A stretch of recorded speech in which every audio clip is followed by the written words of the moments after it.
Welcome to Pawpaw Sammy and Alley Bugs. This is my new worm setup. I took down the flow-through bin because the earwigs had killed all my worms.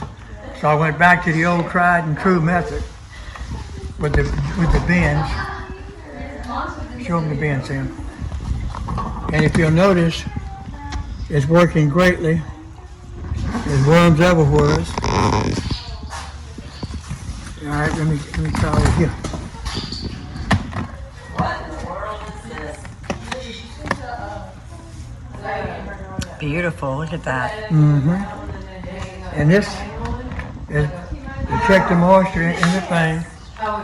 And this is just my mister to keep them misted down. So you missed the top of your cardboard is what you're Oh doing. yeah, that evaporates, especially when it's hot. Now when it's cool, I don't do too much of that. If it's cool, I go from a mist to a strain. I just dampen the soil. Just a little moisture every now and then. I also have over here 3 more. One right down there. One right there. And one right there. So you have it set up where your water is in a jug down here. Yep, a Sam's milk jug. Awesome. And now you were talking about this 3-in-1 right here, this probe. Oh yeah, So it checks Moisture, moisture, light. light, and pH. that's right. A And, 3-in-1 probe. and I've set my little light switch up because it's so hard to see back in this color. This is what I had originally, and it really didn't do a good job, so I set that up. So how are you liking using the totes? You what? How do you like using the totes, the tote system? I love it. The only thing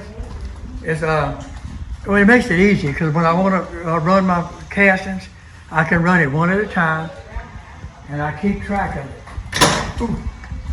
I keep track of it. That's when I set them up. Being 2, 1, all the way down through 6, 7, and 8. I fed them on 11, 26, 22. I keep track of that. That way I'm not guessing, I know what I'm doing. Now what I'm going to do, as soon as I get rid of all this garage sale junk, is come right here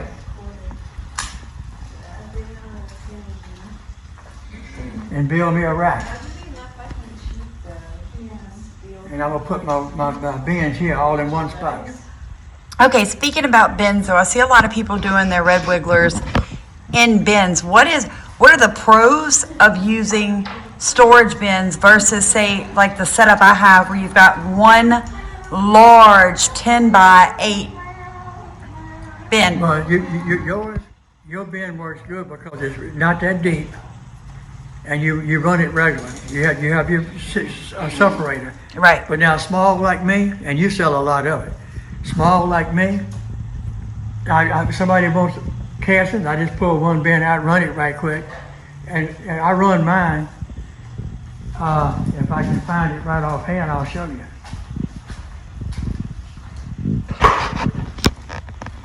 My shed's in a terrible mess. What I do is I run mine, I dump it into here. First thing I do is dump it on my table, the whole bin. All right, so you dump the whole bin here on the plastic. Yeah, okay, and when I do that, I pick it up, put this about this deep, and I shake it.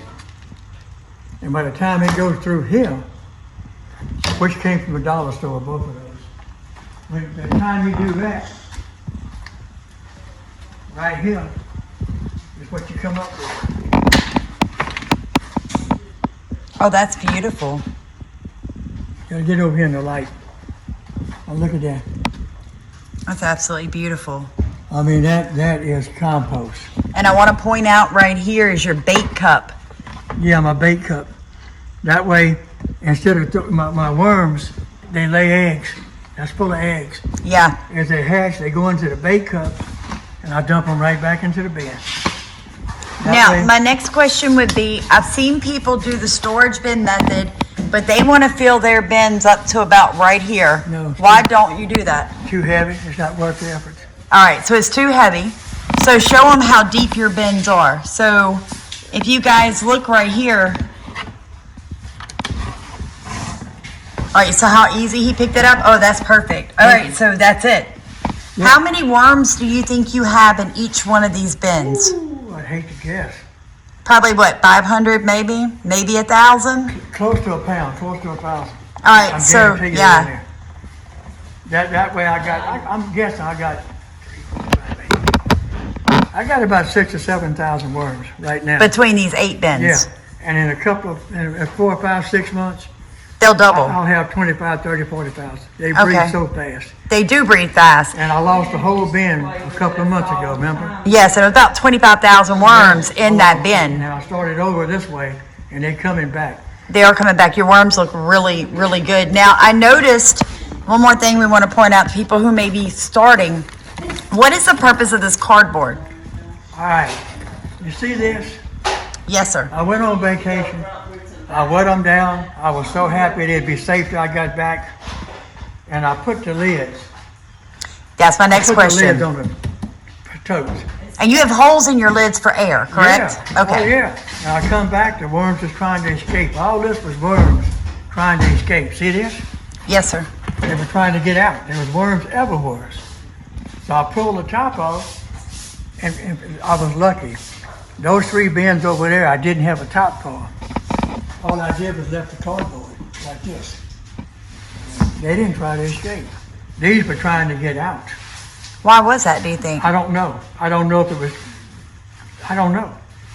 But they don't like that lid. So, but they love this. The cardboard, they That's love it. exactly how our beds are set up. We keep damp cardboard on top of our beds year round. Doesn't matter if it's winter, spring, summer, or fall.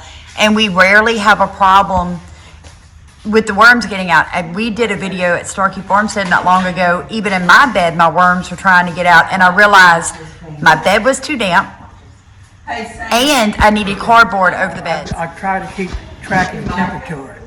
Me That's too, the Dad. thermostat. Yeah. I'm always looking at it, checking. Now, also, when you come over here, this tells the temperature. That tells the temperature. I got a one high over unit tells the temperature. Yeah. And the way I control it, Now, your shop is insulated. Mine is not. So, heavy insulated. you guys, when you're talking about how or where you can keep your worms, you can do it anywhere. My dad's shop is insulated. That's Starkey right. Farmstead's is not. That's how I keep it, the temperature warm, and when it gets real cold, stick a match to it. So, what's in that? You haven't explained that to me. What is it? Cooking oil, vegetable oil.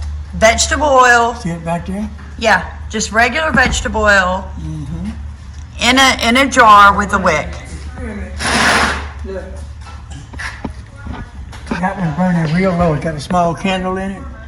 It's been burning for 4 days. And that's vegetable oil in there? Yeah, and it hadn't used a quarter inch of vegetable oil. Don't let it. People say, well, that's a small flame. Notice I got boxes around it and all the heat's coming straight up into here. So you're warming underneath your worm bins for winter with one. Pull it back out. Oh, no, that is a small candle. It's burning continuously. Yeah, but that's what I'm saying. Yeah. And you've got it sitting in a cast iron skillet. Yeah. In case it breaks, it don't burn anything.